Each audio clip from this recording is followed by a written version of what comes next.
আমরা যাব টুনুর কাছে। কোন আবৃত্তিটি শুনবো?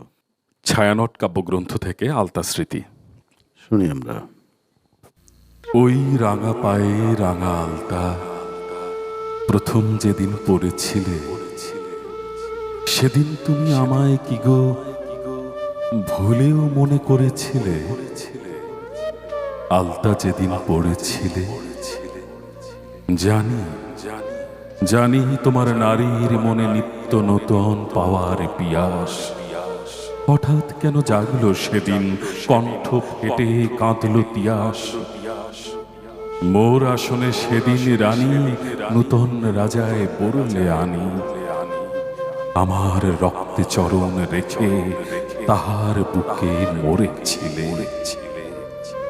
আলতা যেদিন পড়েছিলে, মর্মমূলে হানলে আমার অবিশ্বাসের তীক্ষ্ণ ছুরি। সেকুন সখায় অর্ঘ দিলে যুগল চরণ পদ্মে পুরি।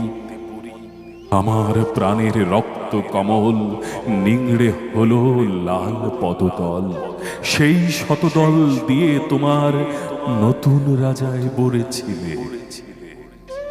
আলতা যেদিন পড়েছিলে,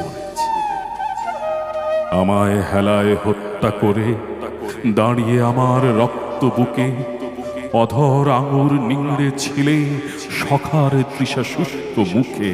আলতা সে নয়, সে যে খালি আমার যত চুমোর লালি। খেলতে হরিতাইতে গরিচরণ তরি ভরেছিলে। আলতা যেদিন পড়েছিলে, জানি রানী এমনি করে আমার বুকের রক্ত ধারায় আমারই প্রেমে জন্মে জন্মে তোমার পায়ে আলতা পরায়। এবারও সেই আলতা চরণ দেখতে প্রথম পাইনি নয়ন। মরণ শোষা রক্ত আমার চরণ ধারে ধরেছিলে। আলতা যেদিন পড়েছিলে, কাহার পুলক অলক ত্বকের রক্তধারায় ডুবিয়ে চরণ। উদাসিনী যেচেছিলে মনের মনে আমার মরণ। আমার সকল দাবি দোলে লিখলে বিদায় চরণ তলে। আমার মরণ দিয়ে তোমার সখার হৃদয় হরেছিলে। আলতা যেদিন পড়েছিলে,